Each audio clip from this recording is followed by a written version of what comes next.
First game you ever beat was the original Legend of Zelda at like age 4.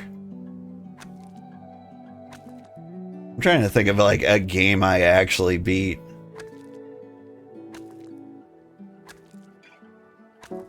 Like the first game I actually beat.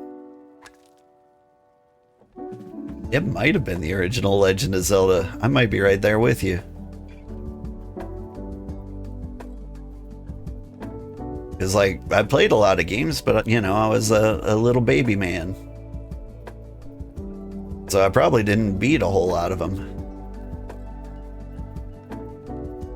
The first game I ever beat, what would that be? Oh, like Reader Rabbit.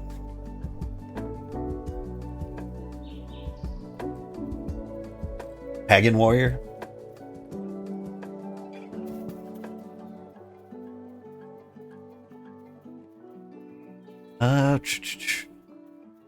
Wolfenstein. Wolfenstein may have been one of the first games I ever beat. I'm really glad my parents weren't the type to say, like, that video game's too violent. Got to kill Cyber Hitler myself. Very good bragging rights for, you know, like a 5-year-old.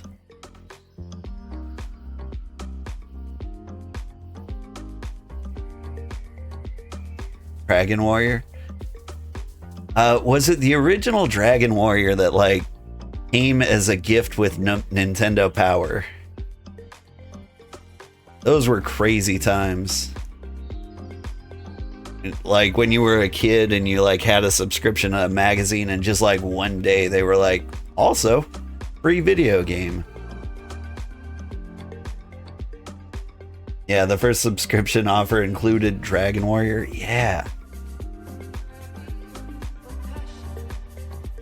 I remember, like, during their 50th anniversary, they did a special where you could buy, like, the first 50 Nintendo Powers, and, like, while we already had them, we got, like, the mint condition, like, first 50 Nintendo Powers. And so we've got those in mint condition somewhere.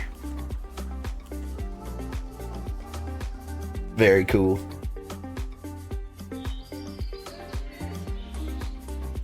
That's how you had it? Your dad subscribed for exactly that reason? Yeah.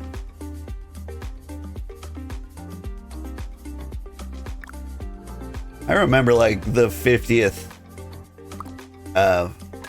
issue of Nintendo Power was, like, a banger, too. Like, that was... It was weird to have a favorite issue of Nintendo Power. But, like, that one was clearly mine. Like, the ink had worn from where I would keep my thumbs, like, on all the pages. So, like, just in, like, the non-mint condition version, like, there were just, like, white spots, like, in the center of all the page, or center edge of all the pages. It's pretty good. Still have the first 100 or so Nintendo Powers from your dad's house. They were all well read. Yeah. Your retirement plan is a factory sealed Atari 2600? Nice. Let's see, what have I got that's video game relics that are actually worth anything? Copy of the original Valkyrie profile with instruction booklet. Like, I feel like I could get like $500 on eBay for that.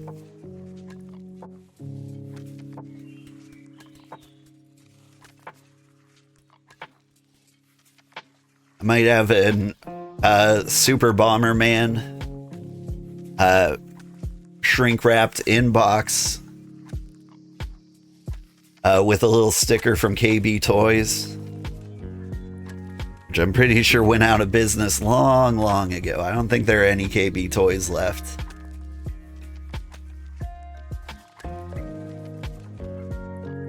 But yeah, if you have like old RPGs, especially JRPGs, with the instruction books, like, you can get like a solid hundreds of dollars for those things. Like a good Final Fantasy 3, aka Final Fantasy 6.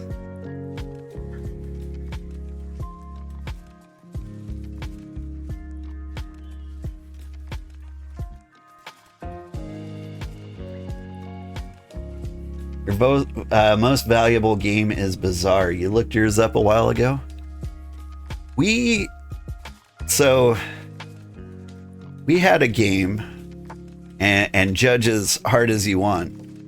It was Peekaboo Poker. Now, what do you think Peekaboo Poker is about? That's right, it's an NES game about strip poker. And what makes it super valuable is like 99% of the games released for the NES were licensed by Nintendo. This one wasn't, for obvious reasons.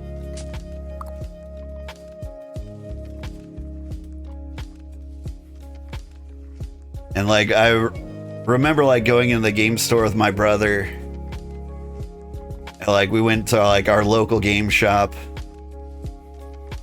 And they're like, I don't know what to do with this game. Like, I don't think we can put it on the shelves. How much will you give me for it? And my brother was like, $20?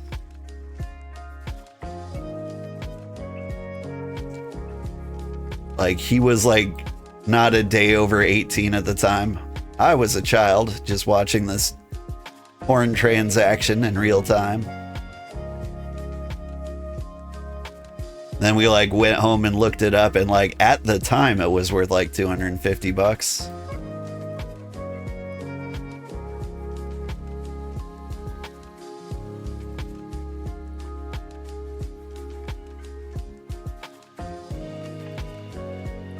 Now, most video games haven't really gone up in value a ton.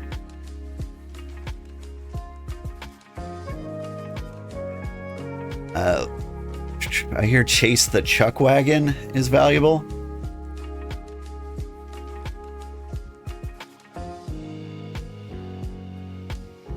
But like, I haven't seen like anything go up like a huge amount. There must not be very many copies of Peekaboo Poker floating around. I don't imagine there are.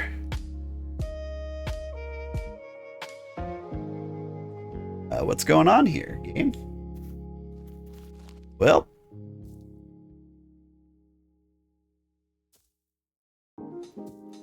that was interesting. Was it the game loading all these fish? Because I could see that being quite the strain. Look at all those fish.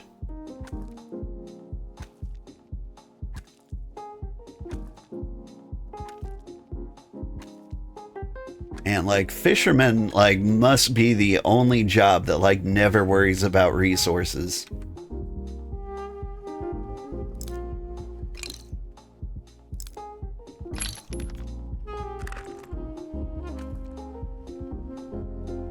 Pew pew.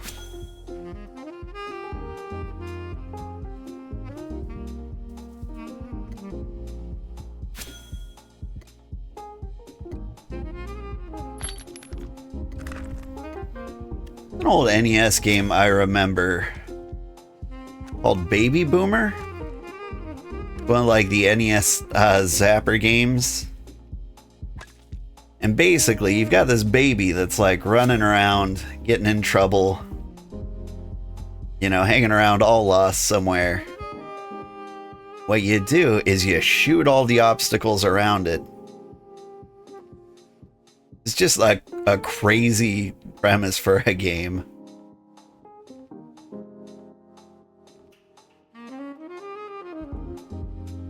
Like, can you imagine that pitch meeting?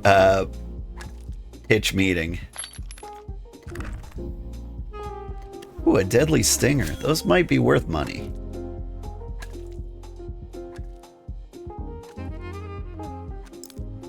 Or you're like, all right, so this baby, it got on the loose, yeah? We throw a bunch of like snakes at it. And what you do is you pull out a gun and you shoot all around the baby. That was a fun game. It was one of the, some of my favorite games are the ones that had like special colored cartridges. That one had a nice baby blue cartridge. It was very cool.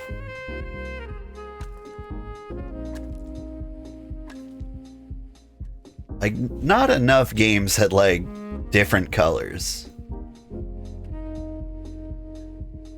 Like, I think Doom 64 came in red, so did Maximum Carnage. I want to say Killer Instinct was black.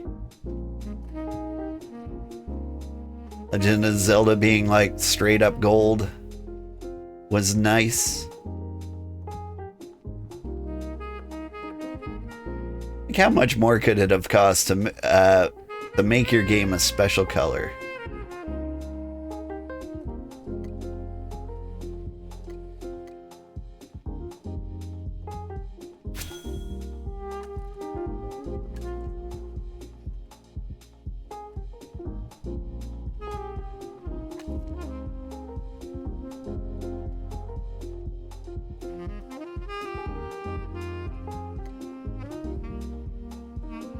Drawing a blank for a lot of other examples. I'm pretty sure like there was a Donkey Kong game that was like banana yellow, probably Donkey Kong 64.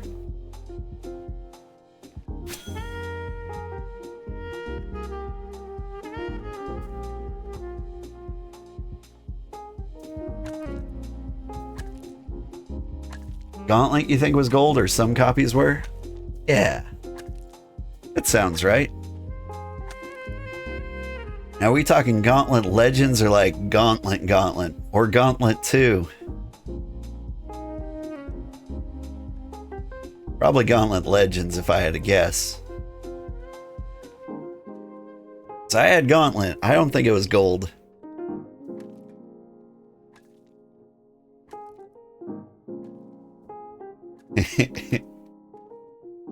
Just like some old memories of playing with my brother. You know, Red Warrior needs food badly. Blue Wizard has shot the food. So good.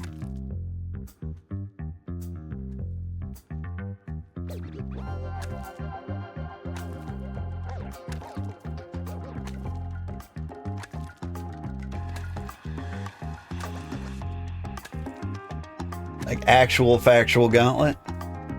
Or were they black? I don't know. I didn't. I swore. Let's see. Gauntlet NES.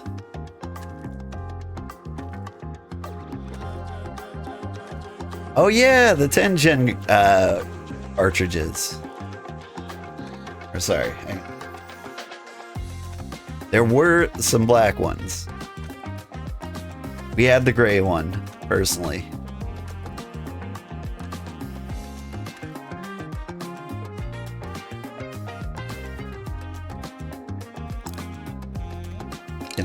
Can I hit that rock from here? Can I pet that dog?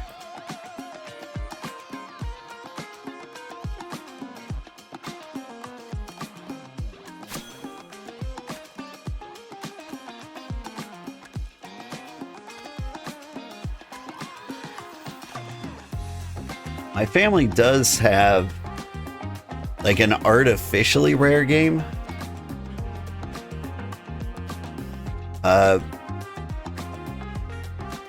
There are games like Bubble Bobble, which aren't actually rare, but a lot of people think it's rare.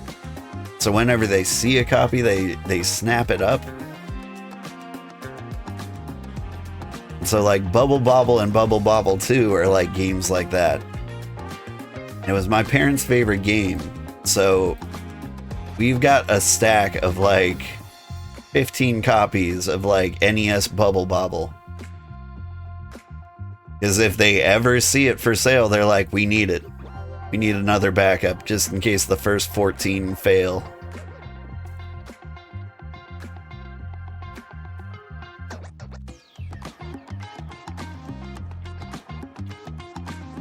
Like during my childhood, it was seeming like my parents would like never branch out gaming wise.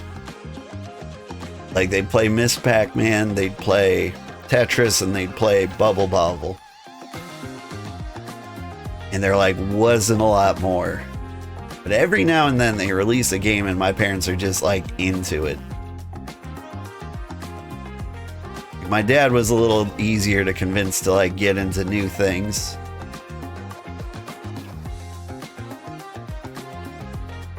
Got into like Mars Saga. I can't even remember like what system that was. But eventually he got like really into StarCraft. He still plays StarCraft 1 to this day.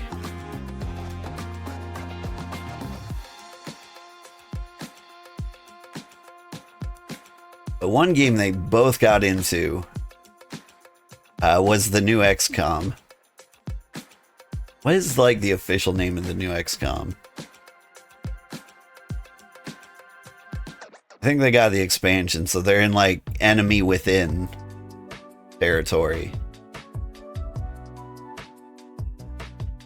But like the original XCOM was like XCOM UFO Defense, and like the new first XCOM, where they introduced the shield cover. It had a name like that, but I can't think of what it was. Bubble Bobble was so boring as a kid. It was. You should see like my parents play it. Like they can beat all 200 levels without like losing a life.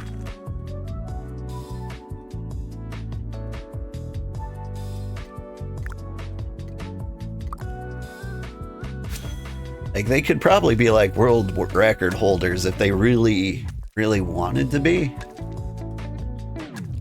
They could be speedrun champions.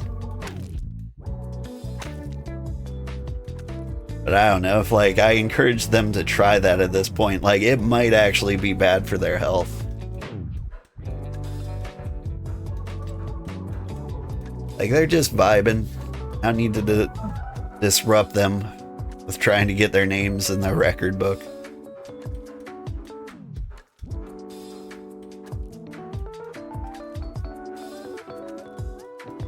Because if they were like, I need a legacy. I need to be the greatest bubbler bobbler that ever lived. Like it would take them like 2 straight months of playing that non-stop to like get in the record books. After like chain smoking for like 30 years. Like they've cut way back, and I'm very proud of them. But like just forgetting to eat casually while you're trying to get in the record books at their age might not be great. Your biggest video game flex is you designed levels for Quake 4 in high school. Quake 4? Oh. I think I lost interest in Quake at like Quake 3. Like the one that was like an arena based shooter. That game was a lot of fun. I remember playing lots of Quake and Quake 2. The 9-inch nails and everything. So good. And then there were like 600 Quake clones. There was some nice browser-based shooter that I found or somebody showed me while in college, and I got obsessed with it. Because I was a computer science tutor, and I hosted like group tutoring sessions. But like sometimes people didn't show up, especially like early in the year or like after a test. So I needed like a game I could play in the computer lab. There was like a really good browser-based kind of Quake clone. I want to say Rasterworks? Was the site name Masterworks game? Yeah, that was it.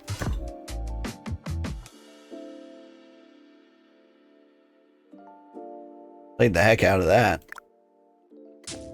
Alright, how many pebbles do I have? How long do I want to spend here? I'll do one more run.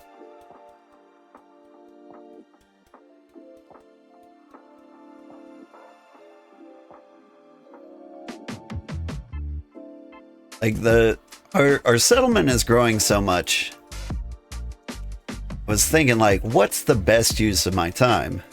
It's like I'm level 40 in a lot of jobs. And I was just like, you know what? I should be focusing on the jobs I have the tools for. Like the best tools I have are the pickaxe and the bow. So I want to make use of my rare pick, because I'll be one of the fastest at gathering rocks. Or ores.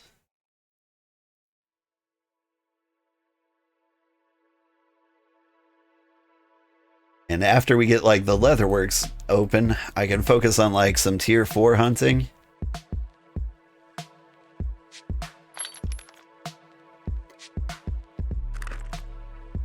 These fish bulbs.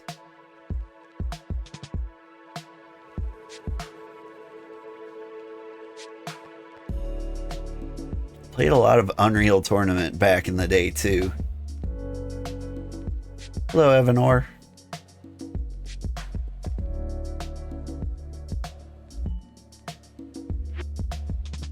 Good place to go for rocks. Like they got all of the rocks like immediately up here. Sunrise in the rock gardens.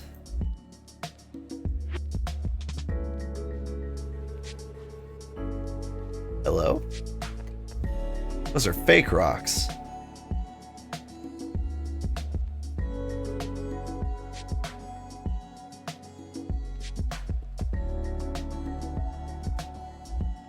I don't know where I'm going.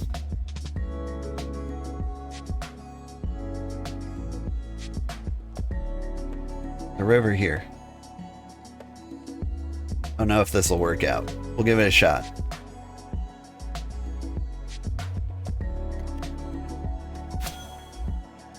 There's just enough rocks close enough to this ledge that I can fill the cart.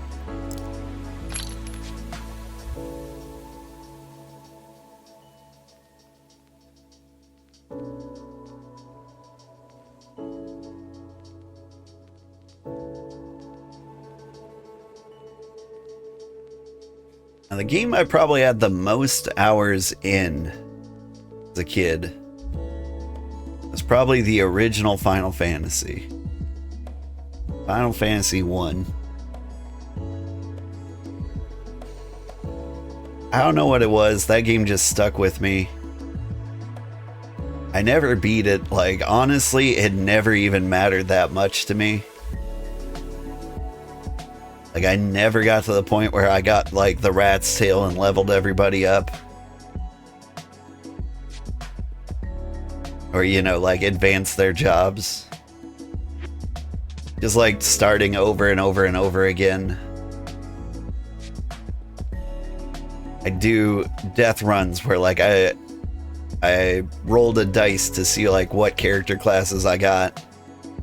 In what order I got. And then, like, we'd run and just like go as far as we can without healing or stopping at an inn. I'd see who'd survive, things like that. Like I gamified my games. Because there was no way I was beating Final Fantasy 1. The grind in that game was unreal.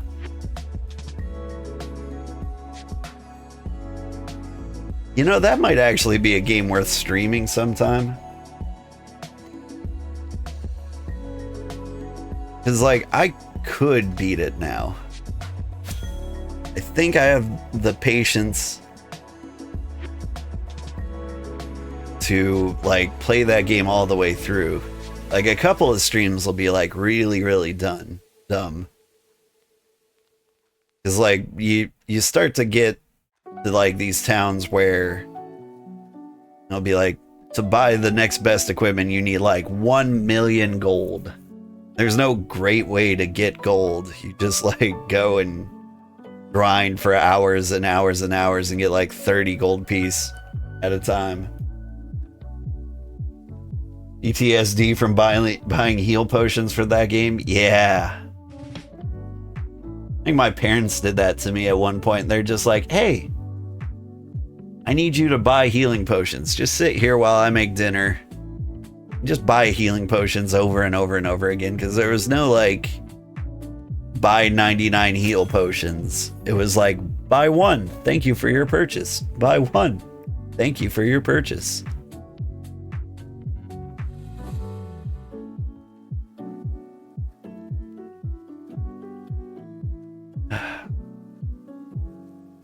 I just can't do that. I think that's why I would never play that game without like a dedicated healer, like a white mage. I was never a fan of like the red mages.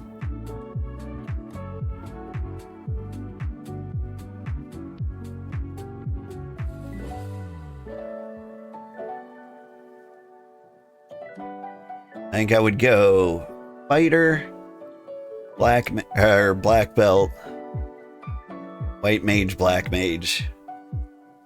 Probably be my dream party. Pretty standard. Like maybe people wouldn't do black belt. Like the best party, probably like the meta party, would be 2 fighters, white mage, black mage.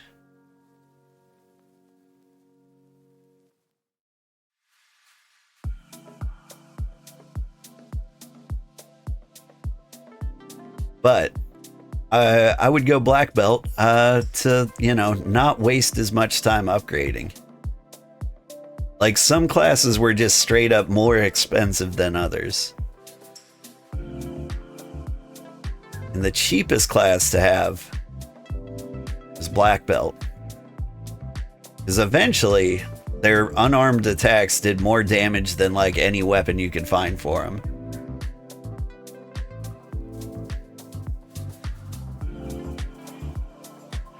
And so like while you're saving up like $1 million to buy like the new greatest fighter sword, you can just be like, at least I don't have to do that twice.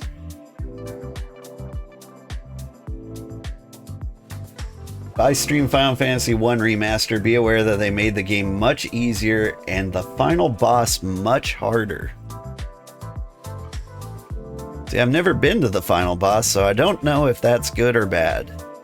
I assume it's good. Like the game needed to be easier in the sense that like it needed the grind reduced. But like I don't mind that. Like it would be nice to play through the game without like walking back and forth in the woods for 20 straight hours in like the single patch of woods.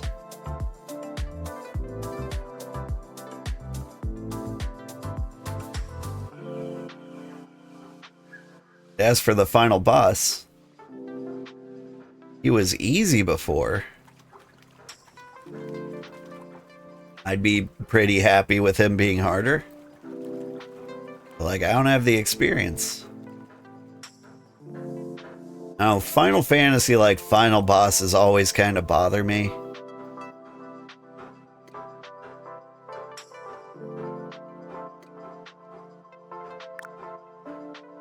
I feel like often, like, there's kind of an ideal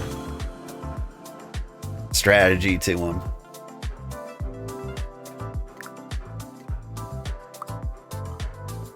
Like, I recall Sephiroth hitting you with, like, a move that hits you like with like 10 different status effects. Maybe not 10. Hi, Animu. But like you would wear like a white cape so you wouldn't get frogged and poisoned and something. Do I know where the tier 3 clay is at? Yes? I think it's in the... I think it's straight up in the rocks.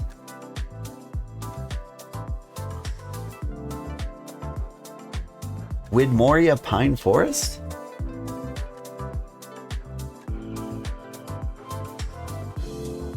What's the tier 3 clay?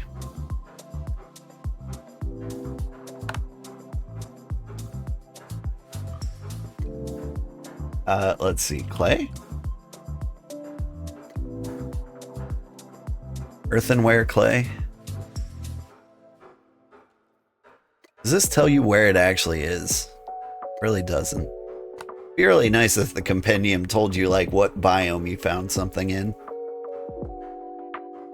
We have a ton in the forest? Yeah. My foraging's pretty sad. Oh, I guess it's 37. Maybe it's not as sad as I thought. Foraging is like one of those things I wish was higher. I also just like don't go out and like forage. Like I did a decent amount once I found out they had pets in the sand, and my pet is like all the way over there. It's kind of chilling.